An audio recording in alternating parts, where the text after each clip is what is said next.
Okay, network devices. The network devices are actually physical devices that allows the hardware on the computer network to communicate and interact with each other. The network devices are things like hub, repeaters, bridges, routers, gateways, call it B router or bridge routers. Okay, they help to manage and manage and direct data flow in the network. Now we can't live without these network devices. They are necessary for us to construct out a network. We can't really have a network that is only purely computers, and then that would be a very simplistic network. We need all these network devices, which are specialized devices, very good at transmitting data in very high speed and able to route our packets in a very efficient manner. They are specially built to run non-stop 24/7 in a highly compact manner, right? Now, we don't usually have a lot of network devices in our home, and in our home we typically only have what we call the edge devices, the devices that allow us to connect to the ISPs or the internet service provider. Usually there will be a gateway or a gateway router that is a combination of a switch, a router, and a gateway, right? And that connects to a ISP, and it will serve as a little small hub to bring all our devices from a home. Probably you have 3 to 4 laptops or PCs or phones. Okay, not more than 10. Okay, usually in that range between 10 to 20 pieces of devices in your home, and then these network devices will group all the traffic together and then send it over to the ISP and then finally into the internet, right? So, but then if you are working in a company, then you have a lot more network devices. Your company gets bigger. Okay, if your company is spending, let's say, one floor of a building, or multiple floors in a building, or multiple buildings in a country, okay, and or you have your company spread across multiple countries, and then the network get more and more complicated, right? We will talk about that in the next few slides where we construct the internet, right? Now, network devices actually exist in the different layers, right? We use layers. We use the OSI layer to designate the different devices, different types of devices. Now, in the layer 1 physical, we have the wires. Of course, we have the wires and some and the more specialized devices are, for example, hub. Hub is a device that allows you to connect multiple wires together, and it works as if they are all on the same network, right? So if you have 2 or 3 devices, you want to connect them together. Like, let's say you want to play a LAN game, or you want to have a little small home network, you can use a hub to connect all the devices together, and the hub actually stays in what we call the physical layer, right? Antenna. Okay, what do you mean by antenna? Antenna are, for example, if you have a Wi-Fi devices, the antenna is actually the wire that allows you to connect to the medium, right? The medium is the radio wave. Repeaters are devices that allows you to extend the length of your wire, or to extend the range of your Wi-Fi. Right? Let's say you have a your house is really big, or you have a factory floor that is bigger, has a bigger area than one Wi-Fi AP can cover, then you could have potentially a repeater to extend the range, a repeater antenna to extend the range, or you can use a repeater to extend your Cat6 cable. Usually a Cat6 cable can run up to about 100 meter without what we call attenuation. So if you want to run a cable for more than that length, then you need to have a repeater, a hardware repeater that will boost the signal strength, right? But do take note that the maximum length of a wire is there for a reason, right? Because when a packet is being sent across the wire, it will take time. It takes time to travel from one end to another end. And the maximum length take into consideration of the speed of transfer, right?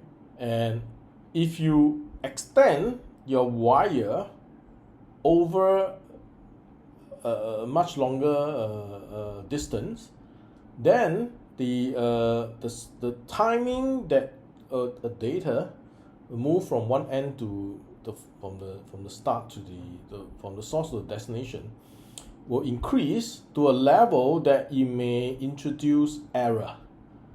Okay, the software, the data link, the layer on top may think that the data is lost because it takes too long for the response to come back.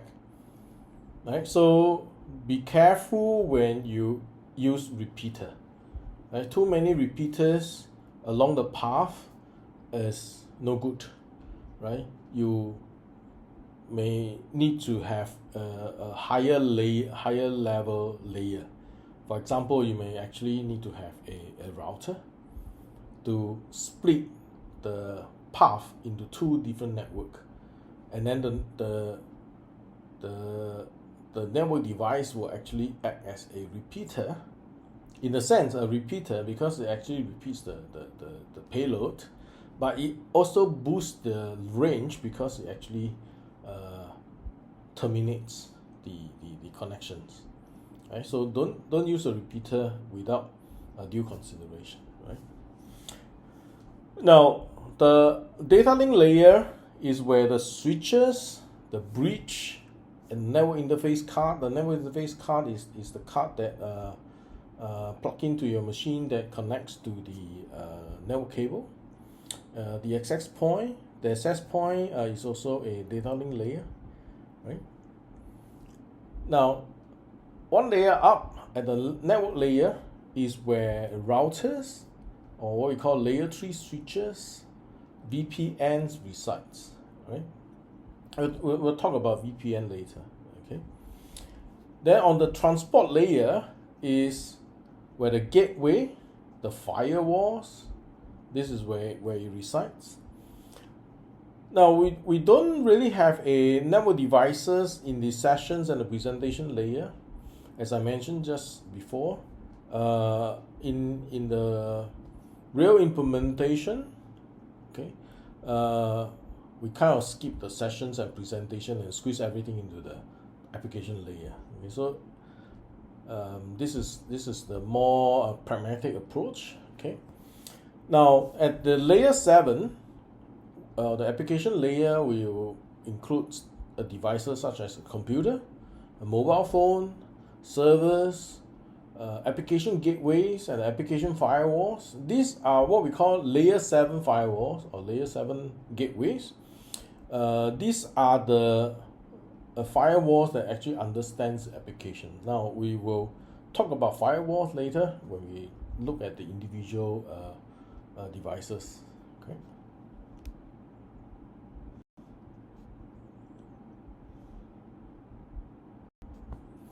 Now, what is network?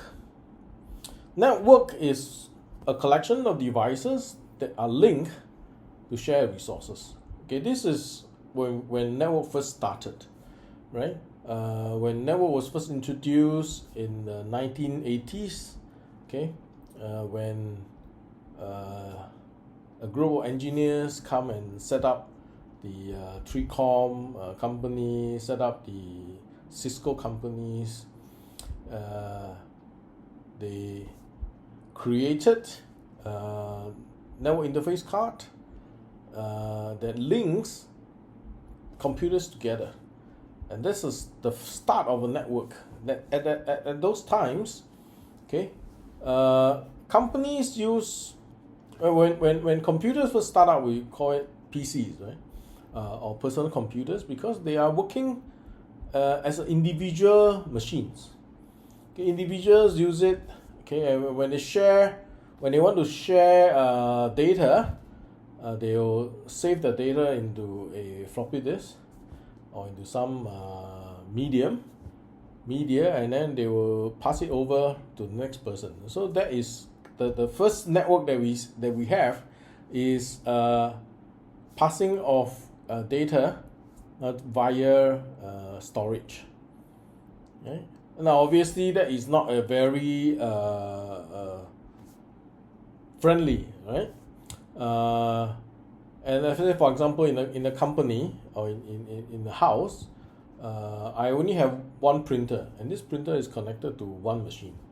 And every time I want to print something, I will need to save my data into a floppy disk, and then go to the machine that is connected to the printer, and then open that document or that Excel that spreadsheet, and then print it out on the computer that is connected to the printer. So highly inefficient, but it goes by, in the old days, okay. And then come networking. Now the network solve our problem, right? We don't need to save it in the floppy disk anymore, right? As long as we have a network card in the machine and they are connected by a cable, I can send this document to what we call the print server. The machine that is connected to the printer, and then you print it out. Okay, I don't need to run across the office. I don't need to go to the next room and pass my floppy to the person and say, can you print this for me, right? And it goes on from there, right? Not just we don't just share printers. We could be sharing scanners, and we could be sending messages now, right? Instead of writing memos in the actual paper, okay, which is what the memo pad is used for, right? The actual paper. We can now send messages. We can send emails, okay, to our colleagues, okay, and we can exchange informations, okay, in a much more electronic fashions, right?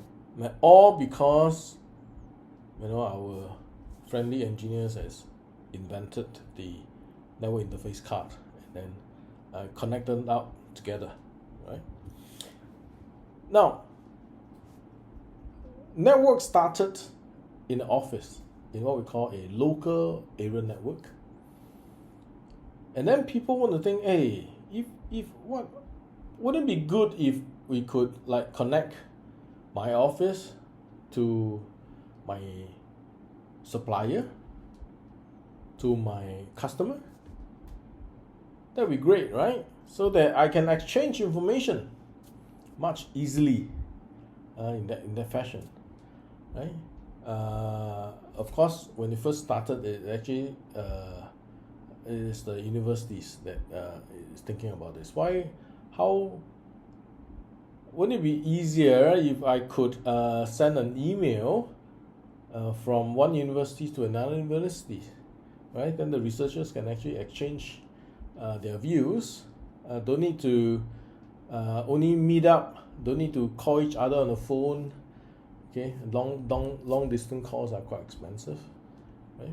And time you need to make sure that you coordinate the time zone together, right? Email don't have this problem, right? I send the email, you can read it at your own sweet time, then you reply me, right? And it's much faster than sending a paper mail, right? So that is the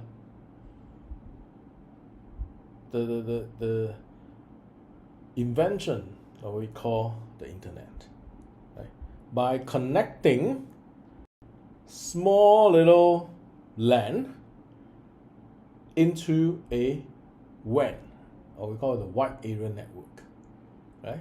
So a local area network is where we have devices in a one single physical location, like an office, like a building, right? So it's a small self-contained network, okay? And the LAN, my definition, my definition is a LAN is owned by you, owned by a person, owned by an organization. A WAN is where it's owned by other people, or it's shared by other people, right? Typically, we refer to the WAN as anything that is not LAN, anything that is not yours is a WAN, right? So when you connect up LAN into WAN, it becomes the internet, right? When I connect enough of them together, right, it becomes the internet. The internet is not just between me and my neighbor, right? Between me and my customer, between me and my supplier. No, it's between everybody to everybody, right? So it is a massive interconnected WAN that is managed collectively, okay, by a council, okay, that actually doesn't do anything except to lay down a very basic connectivity standards. Otherwise, it's pretty hands off, okay, and a lot of the internet protocols and the internet standards actually evolve via usages and from people who throw in new ideas, new thinking, and so on. Like, for example, HTTP was created. The first web pages, or how web pages are being presented, it is actually from a researcher in the CERN network. CERN is the electronic collider in Switzerland, right? He wanted to collect all the information, the data that they have, and he find that using this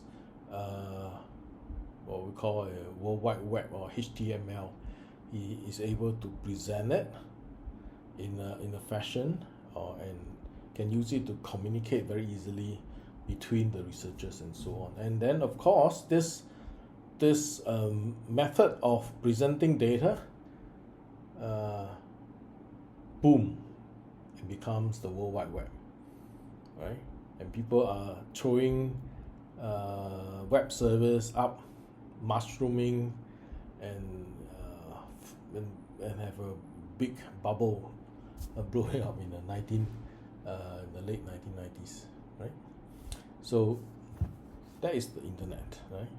So remember, internet is just a collection of WAN and LAN, right? So WAN is a collection of LAN, and internet is a collection of WAN. Now, how is the data being transmitted over the internet?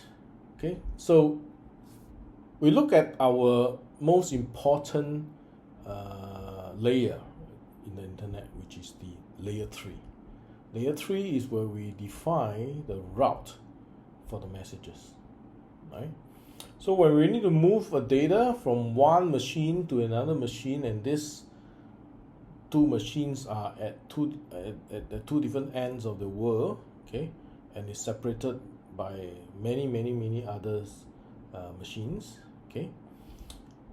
How do we know or how do we determine the best path?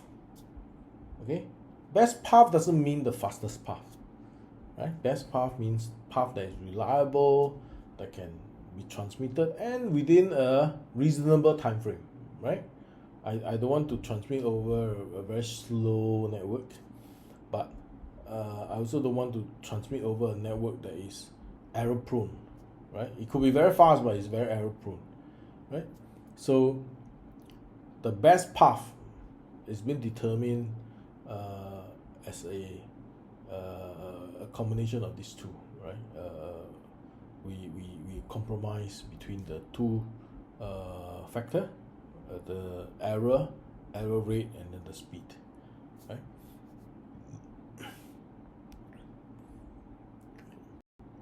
So this is kind of like a way of representing, right?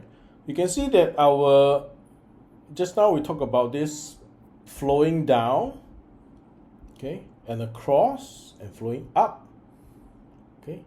Now this works across the internet, right? Data flow down from one machine all the way from the application down to the physical, and then it pushed through the physical medium through the network. Now you'll find that the data will actually goes to, let's say, the router. The router is layer 3, right? So you go to the physical data link and then do the network layer, and then the network layer will do some work, and then it push it down. Okay, it push it down again to the data link, and then to the physical, and push on to the next hop. Right? So you can think about it this way. It goes down from here. Okay, it goes down from the application all the way down to here, and push to the physical network. And when it hits the first router, it goes up to layer 3, and then it goes down from layer 3 down to layer 2, layer 1, and push through to the next hop.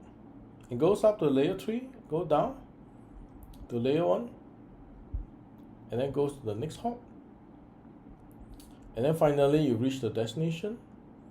And when you reach the destination, it goes all the way up to the application. In fact, if let's say, for example, somewhere in the middle we have a layer 7 firewall, you go all the way up to the layer 7, and the layer 7 will make some application level decision, and then you push down to layer 1, and then finally to the final destination. Right? So this is how packets moves through the network. Now, how does the packet looks like? Now, this is something that those of you who have went through the NJCO will be very familiar with. This is the Wireshark, and you can see this is actually a whole packet. All right, the whole packet is this. Okay, ones and zeros. Over here we represented in hexadecimal. Okay, and you can see that this is what we call the payload. Okay, the one that is highlighted, and the one that is in front is what we call the header. Right, so it's called a header, and you can. This is the final packet that you can see on the wire itself. Okay, on the physical layer, and it contains all the header and footer definition information. Okay, of each layer. Okay, in Wireshark you can actually click on the different layers. Okay, to separate it out. So this is actually the innermost layer, the application layer information. Okay, so this is how a packet will look like. Right? So this is a more diagram form.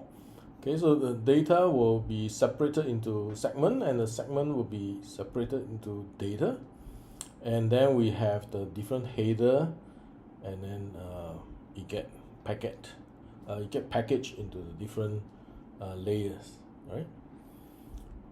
Now, one of we have already talked about the reason why we segment data in NJCO. Okay, because we want to make sure that each of the final frame, okay, the final frame actually have a fixed length, or not a fixed length, we have a maximum length. I don't want this length to be too big, I don't want it to be too small.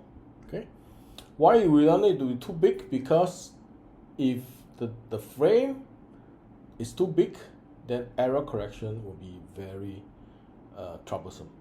Okay, we want to have a frame that is big enough to hold quite a decent amount of data, but I don't want this frame to be too big that one error inside a frame, let's say one bit error, I need to retransmit the whole thing, right? And that it cause a lot of wastages, right? So frame, there's a optimum size usually in the 1500 byte range. Okay, we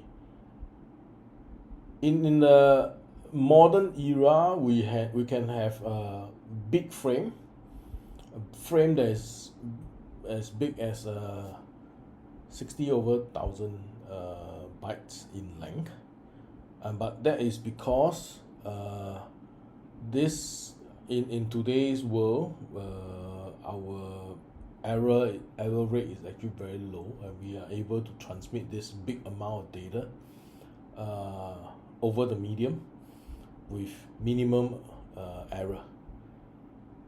Bring this back 20 over years ago, the error rate is too high to have this kind of big frame. The big frame, you're bound to have error in every frame, and then every frame will need to be retransmitted, and every retransmission will have error, and will end up you have a broken connection.